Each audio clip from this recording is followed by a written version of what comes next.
El mar Egeo se tiñe de rojo sangre mientras miles de cadáveres flotan entre las aguas cristalinas que una vez fueron testigo de la gloria persa. Un hombre contempla desde la colina el desastre que su propia arrogancia ha forjado. Jerjes, el rey de reyes, el señor de Asia, el conquistador que se creyó un dios, ahora observa cómo su imperio, el más grande que el mundo había conocido, comienza a desmoronarse ante sus ojos. ¿Cómo pudo un solo hombre, heredero de la corona más poderosa de la tierra, convertir la gloria eterna en cenizas? Esta es la historia de una arrogancia que desafió a los propios dioses. En el año 519 a.C., cuando Darío el Grande exhala su último aliento en Persépolis, el trono del imperio más vasto de la historia pasa a manos de un joven de 30 años cuyo nombre resonará por la eternidad. Jerjes, hijo de Darío y Atosa, nieto del legendario Ciro el Grande. El mundo que hereda no es simplemente un reino. Es una extensión de tierra que se extiende desde las costas del mar Mediterráneo hasta los confines de la India, desde las estepas heladas de Escitia hasta las ardientes arenas de Egipto. 20 millones de kilómetros cuadrados bajo una sola corona. 50 millones de almas que veneran a un solo señor. Persépolis, la ciudad de las ciudades, se alza majestuosa bajo el sol persa cuando Jerjes asciende al trono. Los pilares de cedro del Líbano sostienen techos dorados donde la luz del amanecer se fragmenta en 1000 destellos. Las escalinatas ceremoniales, talladas en piedra por los mejores artesanos del imperio, muestran procesiones eternas de súbditos que traen tributos: oro de Lidia, incienso de Arabia, marfil de Etiopía, lapislázuli de Bactriana. En las salas de audiencias, el nuevo rey de reyes recibe la veneración de sátrapas que gobiernan territorios del tamaño de reinos enteros. Pero Jerjes no es Darío, y el peso de la corona que porta no es simplemente metal y piedras preciosas. Es la expectativa de un pueblo que ha conocido solo victorias, de un imperio que se ha expandido sin cesar durante décadas, de una corte que susurra sobre la conquista pendiente. Grecia. Aquellas ciudades-estado al otro lado del Egeo que osaron quemar Sardes, que humillaron a los persas en Maratón, que se atreven a existir fuera del abrazo imperial. Los primeros años del reinado de Jerjes transcurren entre la consolidación del poder y la sofocación de rebeliones. Babilonia, la orgullosa heredera de Nabucodonosor, se alza contra el dominio persa, creyendo que la juventud del nuevo rey significa debilidad. ¡Qué equivocados están! Jerjes marcha personalmente con sus inmortales, la guardia de élite de 10.000 guerreros cuyo número nunca disminuye, pues cada caído es inmediatamente reemplazado. La ciudad que una vez fue el centro del mundo conocido cae en cuestión de meses. Sus murallas, consideradas inexpugnables, son demolidas piedra por piedra. Sus templos, saqueados hasta la última pieza de oro. Su población, deportada o esclavizada. Es en estos momentos de triunfo que la semilla de la arrogancia germina en el corazón de Jerjes. Los aduladores de la corte, esos cortesanos que prosperan alimentando el ego real, susurran al oído del monarca palabras que endulzan pero envenenan. Majestad, sois más grande que vuestro padre. Ni Ciro ni Darío jamás doblegaron tan rápidamente una rebelión de tal magnitud. Y Jerjes, joven aún y ebrio de poder, comienza a creer que quizás sea cierto, que quizás los dioses le han otorgado un favor especial. Egipto también osa desafiar al nuevo rey. La tierra de los faraones, con sus milenios de historia y sus dioses extraños, considera que puede aprovecharse de la transición dinástica. Pero Jerjes no es un rey que perdona la insubordinación. Las pirámides contemplan impasibles como las legiones persas marchan por el Nilo, sometiendo ciudad tras ciudad. Memphis se rinde sin batalla al ver las nubes de polvo que levantan los carros de guerra persas. Tebas, la ciudad de los 100 portones, abre sus puertas antes de que el asedio comience. Los sacerdotes de Amón, que durante siglos consideraron a los faraones como dioses vivientes, ahora se postran ante un rey extranjero que lleva en su frente la tiara de Ahura Mazda. Con cada victoria, el orgullo de Jerjes crece como una llama alimentada por vientos favorables. Los consejeros más sabios, aquellos veteranos que sirvieron a Darío y que conocen los peligros de la desmesura, comienzan a ser relegados en favor de voces más jóvenes, más ambiciosas, más dispuestas a confirmar las fantasías de grandeza del monarca.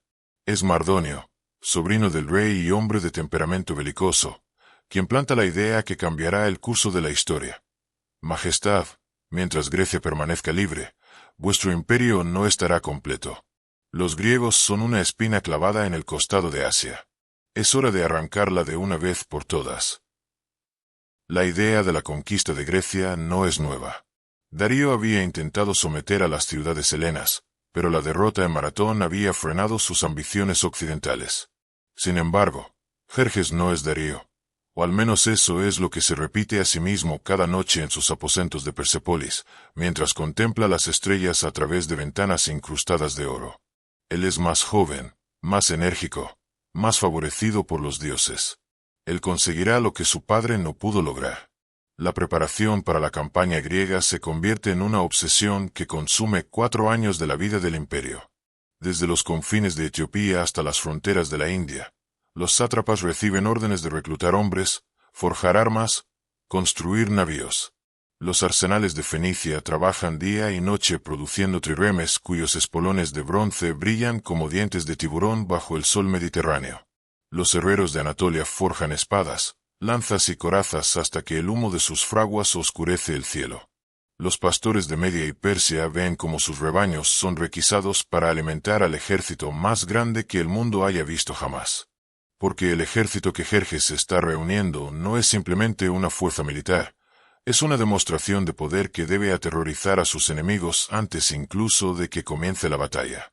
Heródoto, el historiador griego que años después relatará estos eventos, hablará de 1.700.000 hombres marchando bajo los estandartes persas, aunque las cifras reales probablemente sean menores pero no menos impresionantes. Persas con sus túnicas de colores y sus arcos curvos, medos con sus capas rojas y sus lanzas cortas, asirios con cascos de bronce y hachas de doble filo, bactrinos montados en caballos que parecen danzar al viento, indios con sus elefantes de guerra que se alzan como montañas vivientes. Pero no son solo los números lo que hace impresionante a esta hueste. Es la diversidad, la representación de medio mundo conocido marchando bajo una sola bandera. Etíopes con sus cuerpos pintados de rojo y blanco, árabes montados en camellos que huelen a incienso y mirra, escitas con sus arcos de cuerno y sus caballos veloces como el viento de las estepas. Cada contingente aporta no solo sus guerreros, sino sus tradiciones de combate, sus armas características, sus dioses y sus cantos de guerra. Si las historias fascinantes de civilizaciones antiguas despiertan vuestra curiosidad y deseáis sumergiros en relatos épicos basados en hechos reales, considerad suscribiros al canal para acompañarnos en más aventuras históricas que cambiarán vuestra perspectiva del mundo antiguo. La logística de tal empresa desafía toda comprensión. Los intendentes del ejército calculan que se necesitan 1.500 carros cargados de trigo cada día para alimentar a la hueste. Los ingenieros diseñan puentes flotantes para cruzar ríos, sistemas de pozos para garantizar agua potable, almacenes móviles para transportar las armas de asedio. Las rutas de suministro se extienden como arterias desde el corazón del imperio hasta la línea de marcha, y cada día de retraso significa el consumo de recursos equivalentes al tesoro de una ciudad próspera. Mientras los preparativos militares avanzan, Jerjes no descuida los aspectos ceremoniales y religiosos de la campaña. Los magos zoroástricos realizan sacrificios diarios a Ahura Mazda, pidiendo que la luz de la verdad ilumine el camino del gran rey. Se consultan los sueños, se interpretan los vuelos de las aves, se examinan las entrañas de los animales sacrificados en busca de presagios favorables. Y todos los signos, curiosamente, parecen apuntar hacia el triunfo, aunque quizás los sacerdotes sean simplemente demasiado prudentes para contradecir los deseos del monarca. En el palacio de Susa, donde los jardines colgantes perfuman el aire con aromas de rosas y jazmines, Jerjes recibe a los embajadores que ha enviado a las ciudades griegas. La mayoría regresan con muestras de sumisión, tierra y agua, los símbolos tradicionales que representan la aceptación del dominio persa. Muchas polis, especialmente las del norte, han decidido que la resistencia es inútil ante semejante demostración de poder. Los tesalios se someten, los macedonios ofrecen su colaboración, incluso algunos estados del Peloponeso vacilan ante la perspectiva de enfrentarse a la ira de Asia.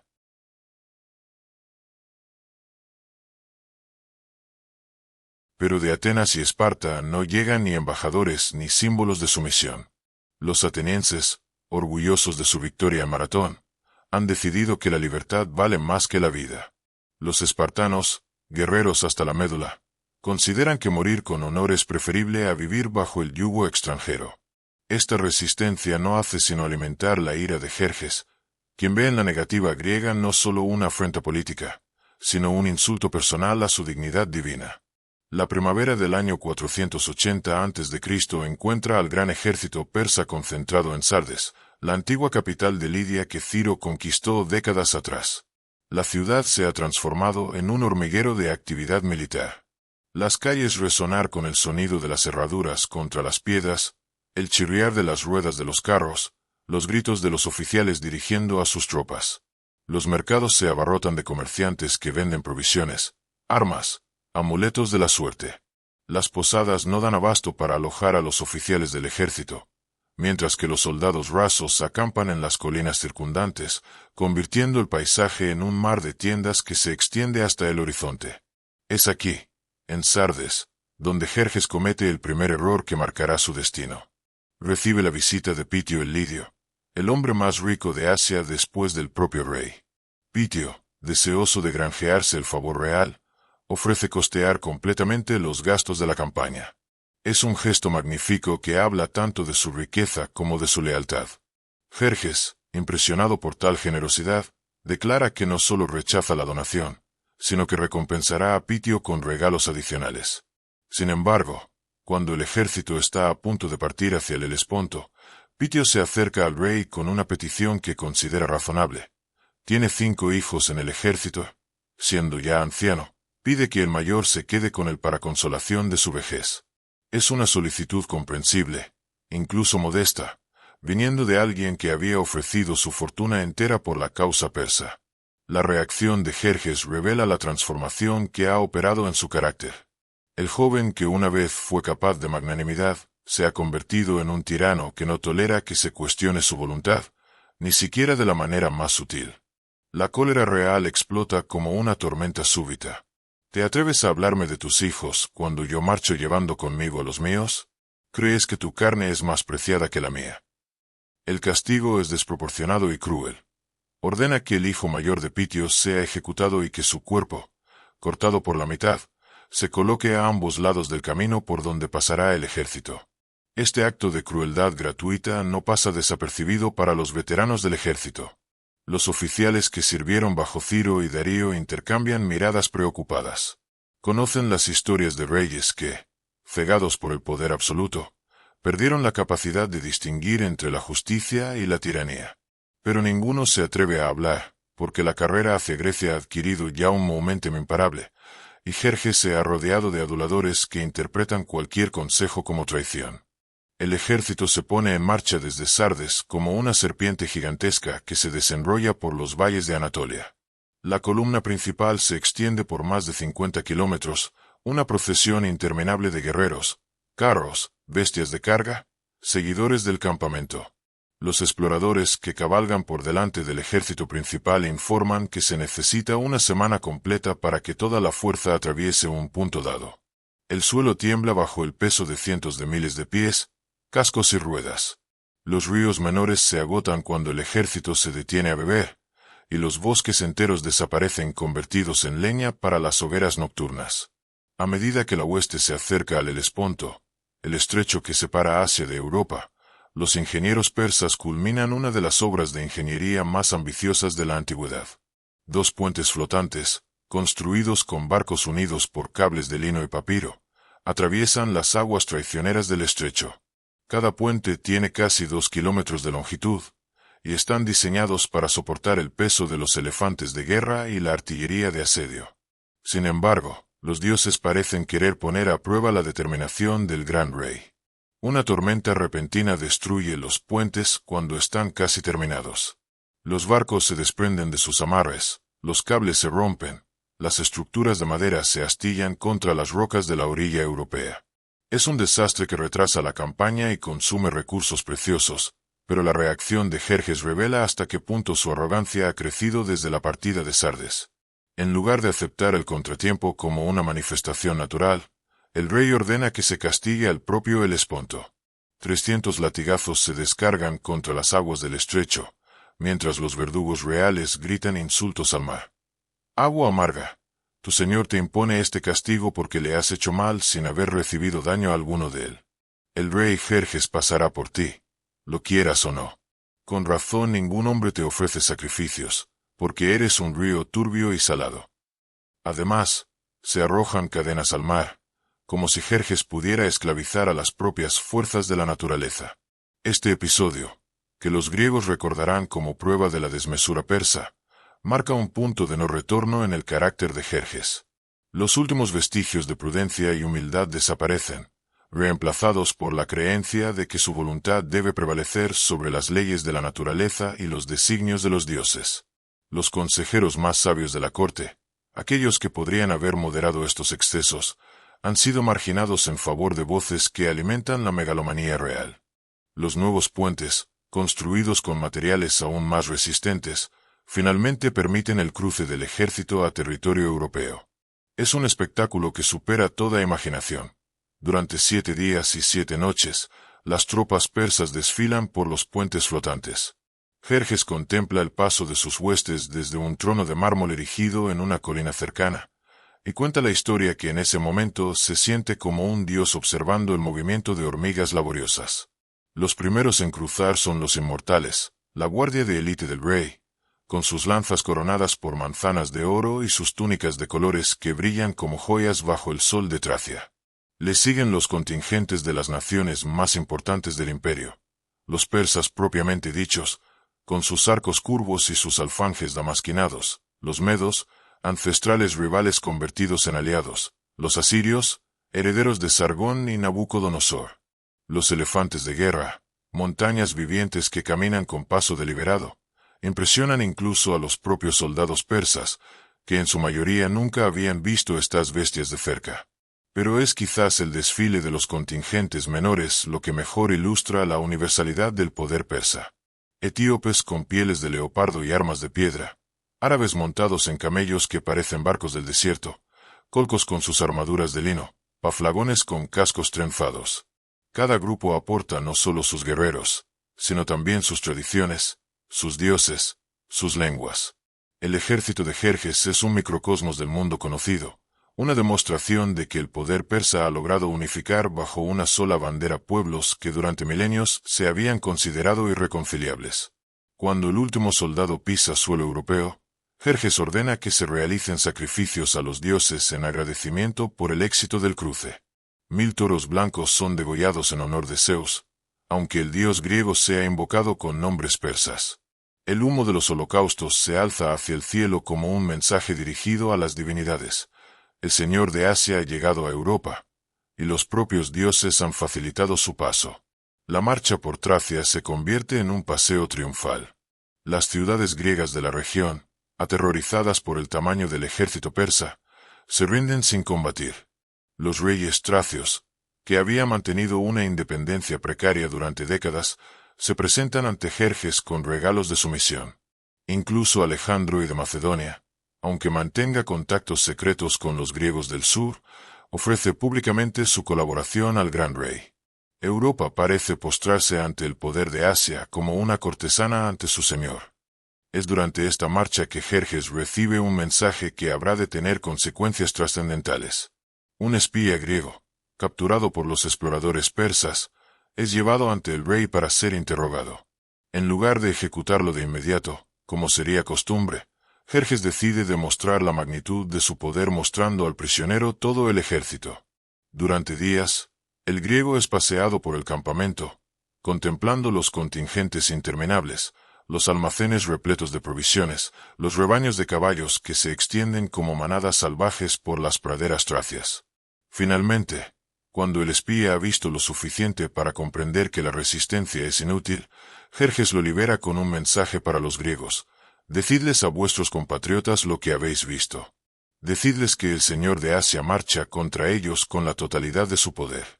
Decidles que es mejor la sumisión que la destrucción. Es un gesto que el rey considera magnánimo, pero que en realidad revela su necesidad psicológica de ser admirado incluso por sus enemigos. La noticia del avance persa se extiende por Grecia como un incendio en un campo reseco. En Atenas, La Asamblea Popular se reúne en sesión permanente para debatir la respuesta a la amenaza. Las voces están divididas entre quienes proponen la resistencia a ultranza y aquellos que consideran que la supervivencia de la ciudad vale más que el orgullo.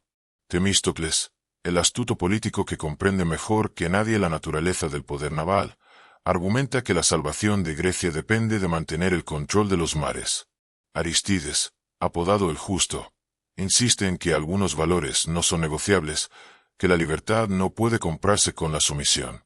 En Esparta, la situación es más clara, aunque no menos dramática. Los éforos, los magistrados que gobiernan la ciudad junto con los reyes, no consideran siquiera la posibilidad de la rendición. Para un espartano, la muerte con honor es preferible a la vida sin dignidad. Leónidas, uno de los dos reyes de la ciudad, se prepara para cumplir el oráculo délfico que predijo que o bien Esparta sería destruida o bien uno de sus reyes moriría defendiéndola. Mientras los griegos se preparan para la resistencia, el ejército persa continúa su marcha inexorable hacia el sur.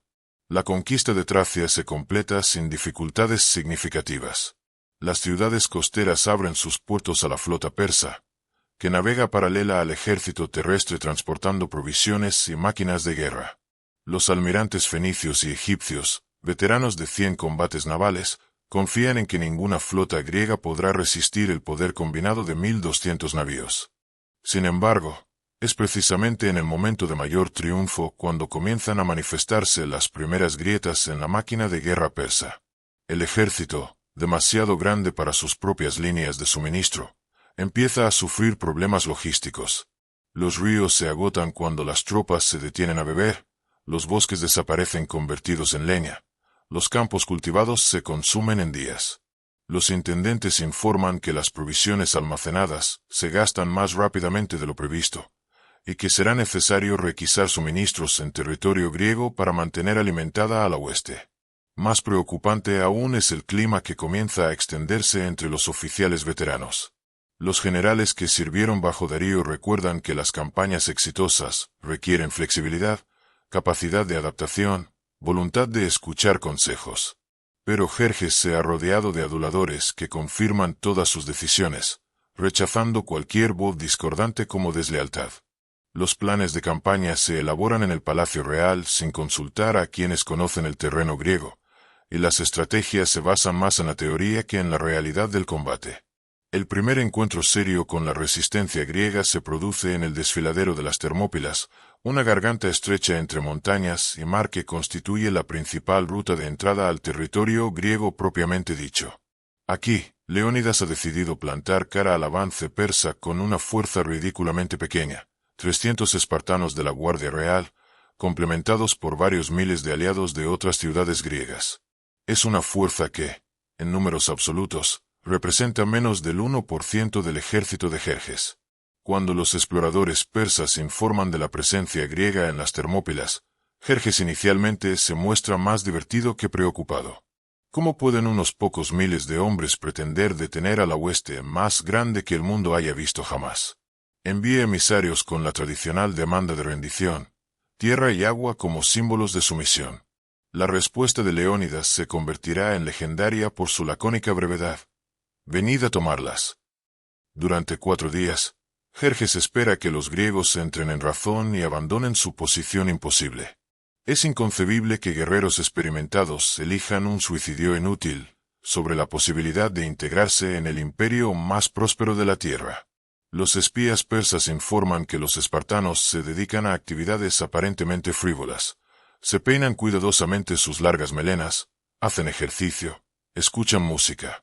Para Jerjes, estos comportamientos confirman que se enfrenta a unos bárbaros que no comprenden la seriedad de su situación. El 5.º día, la paciencia real se agota. Jerjes ordena el ataque, convencido de que una carga de sus mejores tropas bastará para barrer la resistencia griega. Los primeros en avanzar son los medos, guerreros experimentados que han combatido en docenas de campañas. Marchan hacia el desfiladero con la confianza de veteranos que nunca han conocido la derrota, esperando que los griegos huyan al ver el bosque de lanzas que se acerca. Pero las Termópilas no son una llanura abierta donde la superioridad numérica puede desplegarse libremente. Es un desfiladero de apenas 20 metros de ancho, flanqueado por montañas inaccesibles y el mar. Solo unos pocos cientos de hombres pueden combatir simultáneamente, lo que anula completamente la ventaja numérica persa. Peor aún, los espartanos han elegido este terreno precisamente porque favorece su tipo de combate. La lucha cerrada con lanzas largas y escudos pesados, donde la disciplina y el entrenamiento valen más que los números. El choque es brutal y revelador. Los medos, acostumbrados a combatir con arcos y lanzas ligeras, no pueden penetrar la muralla de bronce que forman los escudos espartanos. Las lanzas griegas, más largas que las persas, alcanzan al enemigo antes de que éste pueda responder. Los cuerpos se amontonan en el estrecho desfiladero hasta formar una barrera de cadáveres que dificulta aún más el avance persa. Al cabo de varias horas de combate, los medos se retiran habiendo perdido miles de hombres sin haber logrado desplazar a los griegos ni un solo metro. Jerjes observa la batalla desde su trono dorado, situado en una colina que domina el desfiladero. Su primera reacción es de incredulidad. ¿Cómo es posible que unos pocos centenares de griegos resistan a sus mejores tropas? Ordena que avancen los asirios, después los bactrios, finalmente contingentes de media docena de naciones diferentes. El resultado es siempre el mismo. Los atacantes se estrellan contra el muro espartano como olas contra un acantilado, dejando el suelo sembrado de cadáveres pero sin conseguir progresos significativos. La jornada culmina con la entrada en combate de los propios inmortales, la guardia de élite del gran rey, los guerreros que nunca han conocido la derrota. Si alguna fuerza del ejército persa puede romper la resistencia griega, son estos soldados selectos, entrenados desde la infancia para el combate, equipados con las mejores armas del imperio, dirigidos por oficiales que han demostrado su valor en docenas de campañas. Pero las Termópilas no perdonan ni siquiera a los mejores. Los inmortales, acostumbrados a combatir en formaciones abiertas donde pueden usar sus arcos y su movilidad, se encuentran atrapados en un combate cerrado donde todas sus ventajas se anulan. Sus lanzas, más cortas que las griegas, no pueden alcanzar a los espartanos. Sus escudos, más ligeros, no resisten el impacto de las lanzas enemigas. Sus túnicas de colores, que en otros campos de batalla inspiraban terror, ahora solo sirven para mostrar la sangre que brota de las heridas. Cuando cae la noche del primer día de combate, las pérdidas persas se cuentan por miles, mientras que los griegos apenas han sufrido bajas. Jerjes se retira a su tienda real en un estado que oscila entre la confusión y la cólera. Por primera vez en su vida, su voluntad ha encontrado un obstáculo que no puede ser removido por la fuerza bruta. Los cortesanos que lo rodean intentan minimizar el desastre. Majestad, solo ha sido el primer día. Mañana encontraremos la manera de romper su resistencia. El segundo día de combate reproduce los horrores del primero. Jerjes ordena ataques frontales con tropas frescas, esperando que el cansancio termine por quebrar la resistencia espartana. Pero los 300 de Leónidas se relevan en el combate con una disciplina perfecta, y sus aliados griegos demuestran que, aunque no igualen la excelencia espartana, son capaces de mantener la línea bajo la presión más intensa. Es en estas horas desesperadas cuando Jerjes recibe la visita que cambiará el curso de la batalla. Un griego llamado Efialtes, nativo de la región, solicita audiencia con el gran rey. Su propuesta es simple: conoce un sendero de montaña que permite rodear las Termópilas y atacar a los espartanos por la espalda. A cambio de una recompensa generosa, está dispuesto a guiar a una fuerza persa por este camino secreto. La traición de Efialtes ofrece a Jerjes la victoria que sus mejores tropas no han podido conseguir por la fuerza. Durante la noche, un destacamento de inmortales comandado por Hidarnes sigue al traidor griego por los senderos de montaña, rodeando completamente la posición de Leónidas. Los focidios que guardan el sendero de montaña son sorprendidos y dispersados tras una resistencia simbólica. Cuando el amanecer del tercer día tiñe de oro las aguas del Golfo Malíaco, Leónidas comprende que ha llegado el momento final. Los exploradores griegos traen noticias de la columna persa que desciende por la retaguardia espartana. La trampa se ha cerrado, y ya no queda esperanza de supervivencia. El rey espartano reúne a sus aliados y les ofrece la oportunidad de retirarse. Han cumplido con honor, y no tiene sentido que mueran en una batalla ya perdida. La mayoría de los contingentes griegos acepta la oferta de retirada. Los tespios, sin embargo, deciden quedarse hasta el final, así como los tebanos, aunque estos últimos no por elección propia, sino como rehenes para garantizar la neutralidad de su ciudad. Los 300 espartanos, por supuesto, no consideran siquiera la posibilidad de la huida. Para ellos, la muerte gloriosa es el destino natural del guerrero, el único final digno de una vida dedicada al honor. Jerjes contempla desde su trono el desarrollo de esta última jornada con sentimientos encontrados. Por un lado, la satisfacción de haber finalmente superado el obstáculo que había mancillado su reputación de invencibilidad. Por otro, la inquietante sensación de que esta victoria le ha costado demasiado caro. Miles de sus mejores soldados yacen muertos en el desfiladero, y la moral del ejército ha sufrido un golpe del que quizás no se recupere completamente. La batalla final de las Termópilas se convierte en una carnicería épica. Los espartanos, sabiendo que van a morir, abandonan toda prudencia táctica y se lanzan al combate con la ferocidad de fieras acorraladas. Sus lanzas se rompen, empuñan las espadas. Se quiebran las espadas, luchan con puñales. Les fallan los puñales, combaten con las manos desnudas y los dientes. Uno por uno van cayendo, pero cada espartano que muere se lleva consigo a varios enemigos. Leónidas cae atravesado por una docena de lanzas, pero incluso en su agonía logra herir mortalmente a 2 inmortales que se acercan demasiado. Su cuerpo se convierte en el centro de una batalla feroz, pues los persas intentan apoderarse de él como trofeo mientras los espartanos supervivientes luchan por proteger los restos de su rey. Cuando finalmente silencian las últimas voces griegas, el desfiladero está sembrado de cadáveres, unos pocos centenares de griegos, pero miles y miles de persas. Jerjes ordena que la cabeza de Leónidas sea cortada y clavada en una pica, un acto que revela hasta qué punto la resistencia espartana ha herido su orgullo. En las costumbres persas, los enemigos valientes suelen recibir honras fúnebres, pero el gran rey no puede perdonar la humillación de haber necesitado 3 días y una traición para vencer a 300 hombres. La noticia de la caída de las Termópilas se extiende por Grecia como un reguero de pólvora, pero produce un efecto contrario al esperado por Jerjes. En lugar de aterrorizar a los griegos y empujarlos hacia la rendición, el sacrificio de Leónidas se convierte en un símbolo de resistencia que inflama los corazones helenos. Si 300 espartanos pudieron resistir durante 3 días al ejército más grande del mundo, ¿qué no podrían conseguir todos los griegos unidos? En Atenas, Temístocles comprende que la verdadera batalla por Grecia se decidirá en el mar. La flota persa, aunque numéricamente superior, navega lejos de sus bases, dependiente de suministros que deben transportarse a través de cientos de millas de territorio hostil. Si los griegos logran infligir suficientes pérdidas a los navíos persas, el ejército terrestre de Jerjes quedará aislado y vulnerable.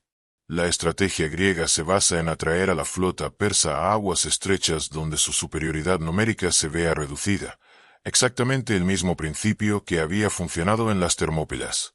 El estrecho de Salamina, entre la isla del mismo nombre y la costa ática, ofrece las condiciones ideales: aguas poco profundas, corrientes traicioneras, espacios reducidos donde las trirremes griegas, más maniobrables, pueden aprovechar su ventaja táctica.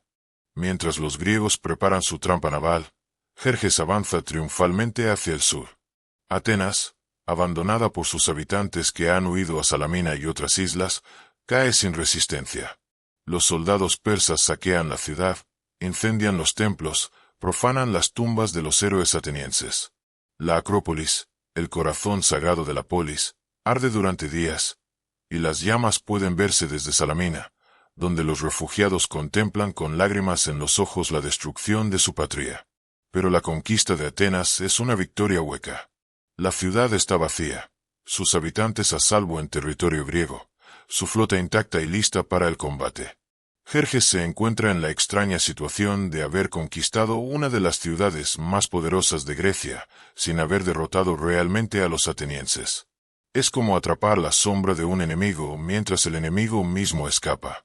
Los almirantes persas, veteranos de múltiples campañas navales, aconsejan prudencia. Proponen bloquear Salamina y esperar que los griegos, privados de suministros, se vean obligados a rendirse o a intentar una salida desesperada. Pero Jerjes, impaciente por conseguir la victoria decisiva que restaure completamente su prestigio, ordena el ataque directo contra la flota griega. La decisión revela hasta qué punto la personalidad de Jerjes se ha transformado durante la campaña. El joven rey que una vez supo escuchar consejos se ha convertido en un autócrata que considera cualquier sugerencia como una limitación a su autoridad divina. Los cortesanos que podrían haberlo moderado han sido reemplazados por aduladores que confirman todas sus decisiones, por temerarias que sean. El alba del día 20 de septiembre del año 480 a.C. encuentra a las dos flotas desplegándose para el combate. Desde un trono de plata erigido en una colina de la costa ática, Jerjes contempla el despliegue de sus 1.200 navíos. Los fenicios ocupan el ala derecha, los egipcios el centro, los jonios el ala izquierda. Las triremes relucen bajo el sol matutino como escamas de un dragón gigantesco que se extiende por toda la bahía de Salamina. Frente a ellos, apenas 380 navíos griegos forman en línea de batalla. La desproporción numérica es abrumadora, pero Temístocles ha elegido cuidadosamente el momento y el lugar del enfrentamiento. Las corrientes matutinas favorecen a las naves más ligeras. El sol está a espaldas de los griegos. El estrecho impide que los persas desplieguen toda su fuerza simultáneamente. La batalla de Salamina comienza cuando los cuernos persas resuenan sobre las aguas y la flota de Jerjes avanza hacia el estrecho en formación cerrada. Los almirantes fenicios, que comandan la vanguardia, confían en que su experiencia y sus navíos superiores bastarán para aplastar la resistencia griega. Pero han subestimado tanto la habilidad de los marineros helenos como las traicioneras características del estrecho de Salamina. Las primeras triremes persas que penetran en aguas estrechas se encuentran inmediatamente en dificultades. Las corrientes, que los pilotos griegos conocen perfectamente, arrastran a los navíos enemigos hacia bajíos rocosos. Las formaciones persas, diseñadas para combate en aguas abiertas, se desorganizan al verse obligadas a navegar en filas estrechas. Los remeros, acostumbrados a maniobrar libremente, chocan unos con otros al intentar mantener el rumbo en el espacio limitado. Los griegos aprovechan inmediatamente el caos enemigo. Sus triremes, más maniobrables y tripuladas por marineros que conocen cada roca del estrecho, se lanzan al ataque con la precisión de lobos cazando en manada. Los espolones de bronce se clavan en los cascos enemigos, abriendo brechas por las que se precipita el agua salada. Los arqueros griegos, apostados en las cubiertas, lanzan nubes de flechas sobre las naves persas superpobladas. Desde su trono en la colina, Jerjes contempla con horror creciente cómo su flota invencible se desintegra ante sus ojos. Los navíos fenicios, orgullo de su marina, se hunden uno tras otro bajo los embates griegos. Las triremes egipcias, que habían navegado victoriosas desde el Nilo hasta el Helesponto, arden como antorchas flotantes. Los jonios, griegos al servicio de Persia, comienzan a cambiar de bando en medio del combate, añadiendo la traición al desastre. El momento culminante de la batalla llega cuando la trireme de Artemisia, reina de Halicarnaso y una de las pocas comandantes femeninas de la flota persa, se encuentra acorralada por dos naves griegas.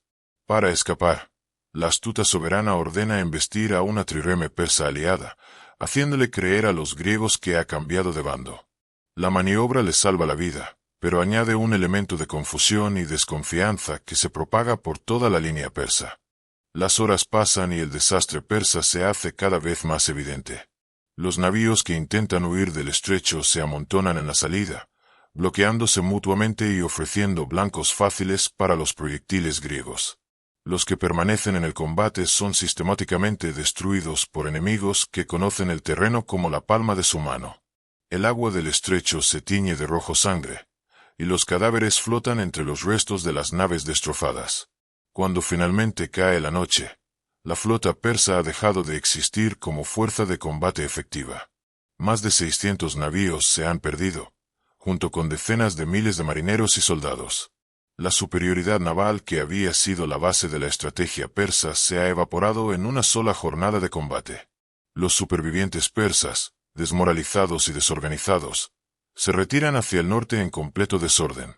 Para aquellos que disfrutan de relatos épicos donde el valor humano desafía a imperios aparentemente invencibles, no olvidéis seguir nuestro canal para descubrir más historias fascinantes de la antigüedad que cambiarán vuestra percepción de civilizaciones legendarias. La derrota de Salamina marca el punto de inflexión definitivo en el carácter y el destino de Jerjes. El hombre que había llegado a Grecia creyéndose un dios descubre súbitamente que es tan mortal y falible como cualquier otro. La humillación es tanto más amarga cuanto que ha tenido lugar ante sus propios ojos, desde el trono de plata desde donde esperaba contemplar el triunfo final de Asia sobre Europa. Las consecuencias inmediatas del desastre naval son catastróficas para la posición persa en Grecia. Sin el apoyo de la flota, el gigantesco ejército terrestre se convierte en una carga insostenible. Las líneas de suministro, que dependían del transporte marítimo para mantener alimentadas a las tropas, se cortan abruptamente. Los almacenes que se habían acumulado durante meses se agotan en semanas, y la perspectiva del hambre comienza a acechar a la hueste que una vez se consideró invencible. Peor aún es el efecto psicológico sobre la moral de las tropas. Los soldados persas habían marchado hacia Grecia convencidos de su superioridad absoluta, de que la resistencia griega no era más que un obstáculo menor que sería superado por la fuerza bruta. Las Termópilas habían sembrado las primeras dudas, pero Salamina las convierte en certezas aterradoras. Los griegos no solo pueden resistir, sino que pueden vencer. Los contingentes de las naciones sometidas, que habían seguido los estandartes persas más por obligación que por convicción, comienzan a cuestionar abiertamente la sabiduría de continuar la campaña. Los tracios murmuran sobre la conveniencia de regresar a sus tierras antes de que llegue el invierno. Los macedonios envían mensajes secretos a los griegos del sur, asegurándoles que su lealtad a Persia es puramente formal. Incluso los jonios, griegos de Asia que habían servido fielmente al imperio durante décadas, contemplan la posibilidad de una nueva revuelta. En estas circunstancias desesperadas, Jerjes se enfrenta a la decisión más importante de su reinado. Sus generales están divididos. Algunos proponen la retirada inmediata para salvar lo que quede del ejército. Otros insisten en que la honra persa exige continuar la lucha hasta la victoria final. Mardonio, el belicoso sobrino del rey que había sido uno de los principales impulsores de la campaña griega, argumenta que la derrota naval no significa necesariamente la derrota terrestre, que un ejército bien dirigido puede aún conquistar el Peloponeso. La decisión de Jerjes revela tanto su carácter transformado como su comprensión instintiva de las realidades políticas. Opta por una solución intermedia que satisface a medias ambas opciones. Él regresará a Asia con parte del ejército para prevenir posibles rebeliones en el imperio, pero dejará un contingente sustancial bajo el mando de Mardonio para continuar la guerra en Grecia. Es una decisión que puede interpretarse como prudencia estratégica o como cobardía personal. Jerjes argumenta que su presencia es necesaria en Persépolis para mantener la estabilidad del imperio, que un rey no puede arriesgar su persona en batallas subordinadas. Pero sus críticos, tanto persas como griegos, ven en su partida la confirmación de que el gran rey ha perdido la confianza en la victoria, que prefiere salvar su prestigio personal antes que arriesgar una segunda humillación. La retirada de Jerjes se convierte en una pesadilla logística que confirma todas las debilidades del ejército persa. La ruta de regreso, que en primavera había sido un paseo triunfal por territorios sumisos, se transforma en otoño en un calvario a través de regiones hostiles, donde cada día trae nuevos peligros. Los suministros escasean, las enfermedades se extienden por las tropas hacinadas, los ataques de bandidos y guerrilleros locales diezman la retaguardia. El cruce del Helesponto, que meses atrás había sido un espectáculo de gloria imperial, se repite ahora en condiciones humillantes. Los puentes flotantes, dañados por las tormentas otoñales, apenas pueden sostener el peso de las tropas que huyen en desorden. Muchos soldados prefieren arriesgar la travesía en barcas sobrecargadas antes que esperar su turno en los puentes tambaleantes. Los naufragios se suceden, y el estrecho se llena de cadáveres persas como una horrible parodia de la gloria que había marcado el cruce inicial. Cuando Jerjes llega finalmente a Sardes, la ciudad que había sido el punto de partida de su grandiosa aventura, encuentra un imperio convulsionado por las noticias de la derrota. Babilonia, siempre pronta a rebelarse, se alza nuevamente contra el dominio persa. Egipto, que había sido conquistado apenas unos años antes, ve en la debilidad demostrada del gran rey una oportunidad para recuperar la independencia. Los sátrapas de las provincias orientales dejan de enviar tributos regulares, argumentando que necesitan los recursos para defenderse de tribus nómadas que han vuelto a mostrarse agresivas. Es en estos momentos de crisis que Jerjes demuestra que, a pesar de todos sus errores, Conserva algo del genio administrativo que había caracterizado a sus predecesores. En lugar de intentar sofocar todas las rebeliones simultáneamente, opta por una estrategia de divide y vencerás, ofreciendo concesiones a algunos rebeldes para aislar a otros. Babilonia recibe la promesa de mayor autonomía a cambio de su sumisión. Egipto ve restaurados algunos de sus cultos tradicionales. Las provincias orientales obtienen reducciones tributarias. Sin embargo, estos éxitos parciales no pueden ocultar el hecho fundamental: el prestigio del imperio persa, construido durante décadas de victorias ininterrumpidas, se ha quebrado definitivamente en las aguas de Salamina. Los pueblos sometidos han visto que los persas pueden ser derrotados, que el poder de Ahura Mazda no es absoluto, que la resistencia organizada puede triunfar sobre la fuerza bruta. Mientras Jerjes lucha por mantener unido su imperio, en Grecia se desarrolla el acto final del drama que él había iniciado. Mardonio, dejado con un ejército reducido pero aún formidable, pasa el invierno en Tesalia reorganizando sus fuerzas y preparando una nueva campaña para la primavera siguiente. Es un general experimentado que comprende los errores cometidos durante la invasión inicial y está decidido a no repetirlos. La estrategia de Mardonio es más sutil que la de su tío. En lugar de intentar conquistar toda Grecia de un golpe, se concentra en dividir a las ciudades griegas mediante la diplomacia y la propaganda. Ofrece términos generosos a Atenas si acepta cambiar de bando, promete la reconstrucción de la ciudad y privilegios especiales dentro del imperio. A otras polis les asegura que solo busca castigar a Esparta, la principal instigadora de la resistencia griega. Pero los griegos, envalentonados por sus victorias en las Termópilas y Salamina, ya no están dispuestos a aceptar la dominación persa bajo ninguna forma. La Liga Helénica, la alianza defensiva que había surgido ante la amenaza de la invasión, se consolida como una confederación permanente bajo el liderazgo espartano. Por primera vez en siglos, las ciudades griegas están verdaderamente unidas en un propósito común: expulsar definitivamente a los persas de territorio europeo. La campaña de 479 a.C. culmina en la batalla de Platea, donde las fuerzas griegas comandadas por el regente espartano Pausanias se enfrentan al ejército de Mardonio en una llanura que permite el despliegue de todas las tropas disponibles.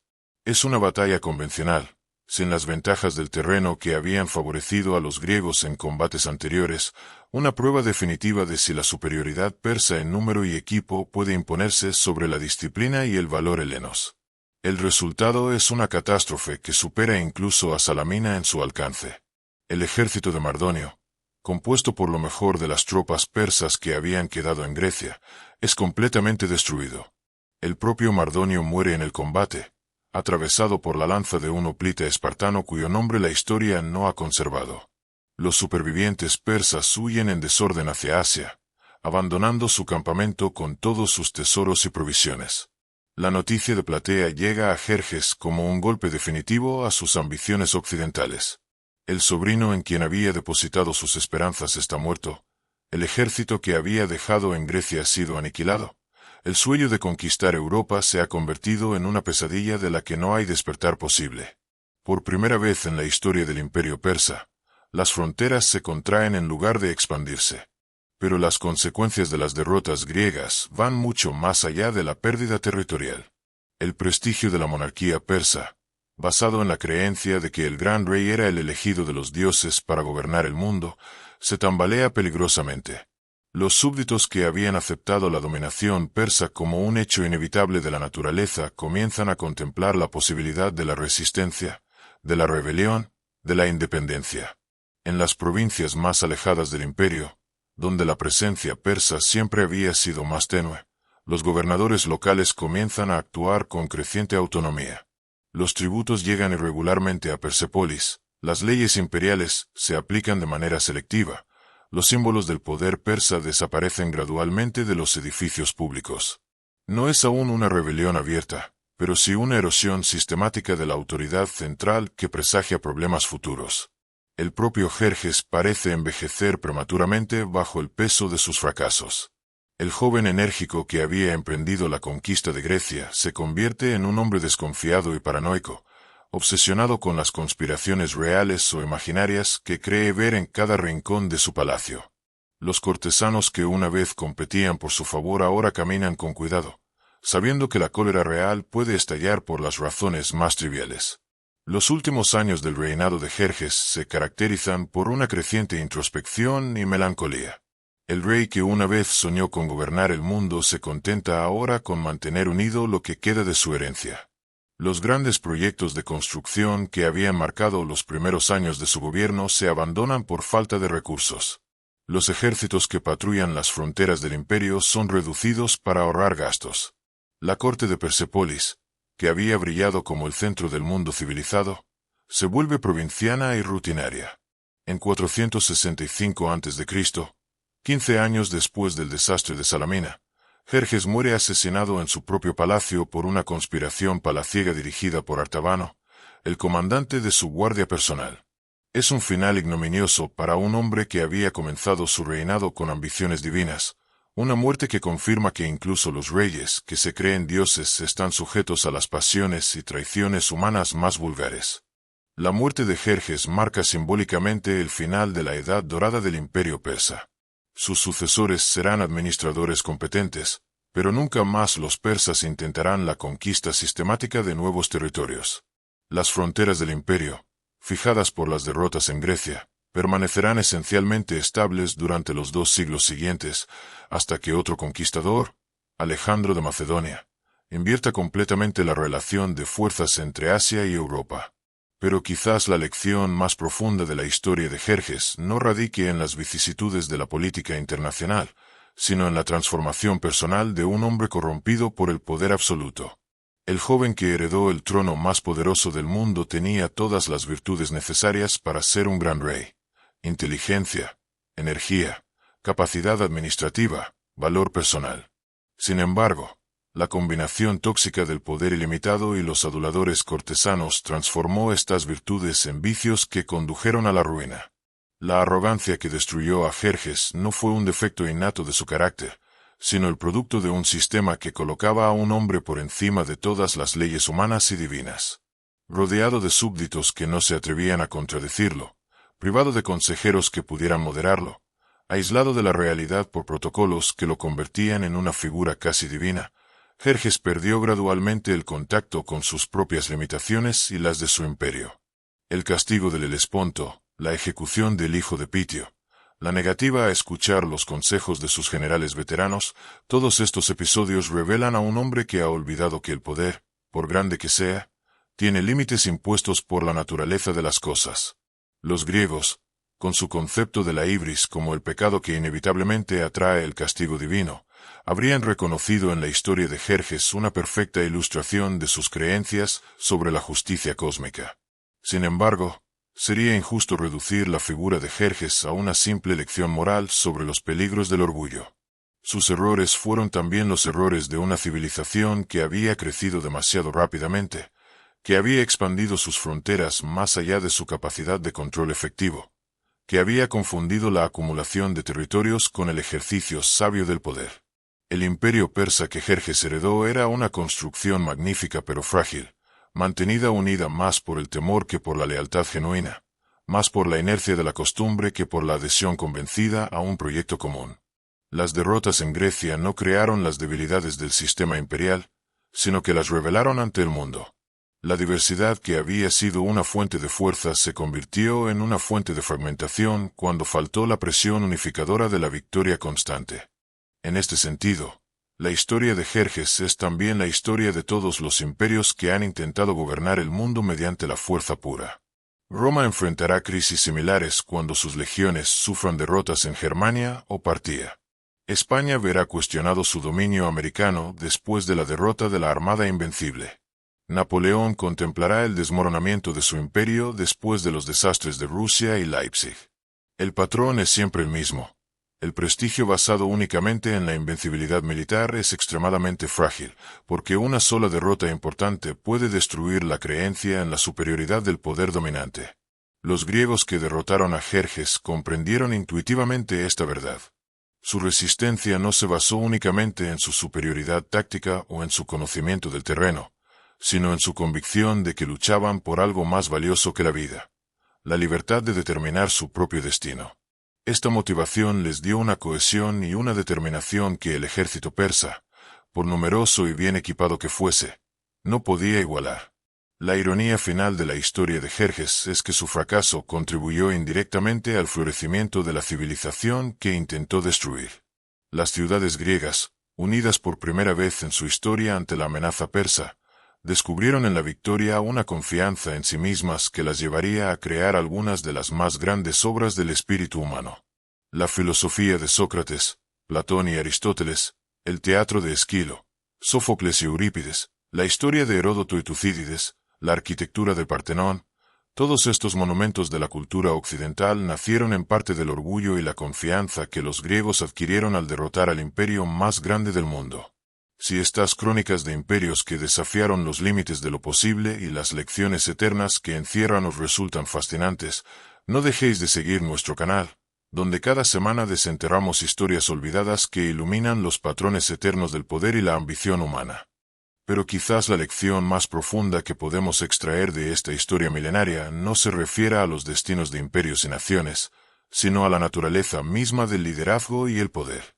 Jerjes comenzó su reinado con todas las ventajas imaginables: un imperio próspero, un ejército invencible, recursos ilimitados, súbditos leales. Su fracaso no fue el resultado de circunstancias adversas, sino de decisiones equivocadas tomadas por un hombre que había perdido la capacidad de ver más allá de sus propios deseos. La verdadera tragedia de Jerjes no radica en que perdiera batallas o territorios, sino en que perdiera la sabiduría. El poder absoluto, que debería haber sido una herramienta para el bien de sus súbditos y la gloria de su dinastía, se convirtió en una droga que nubló su juicio y distorsionó su percepción de la realidad. Los aduladores que lo rodeaban, lejos de ser sus consejeros, se convirtieron en sus cómplices en un proceso de autodestrucción que culminó en Salamina. Esta transformación personal de Jerjes refleja un patrón que trasciende épocas y culturas. ¿Cuántos líderes a lo largo de la historia han comenzado con nobles intenciones y grandes capacidades, solo para verse corrompidos por el poder que inicialmente manejaron con sabiduría? ¿Cuántas instituciones han decaído no por ataques externos, sino por la erosión interna de los valores que una vez la sustentaron? El eco de la historia de Jerjes resuena a través de los siglos, recordándonos que la grandeza verdadera no se mide por la extensión de los territorios controlados o el número de súbditos gobernados, sino por la sabiduría con que se ejerce el poder y el legado que se deja a las generaciones futuras.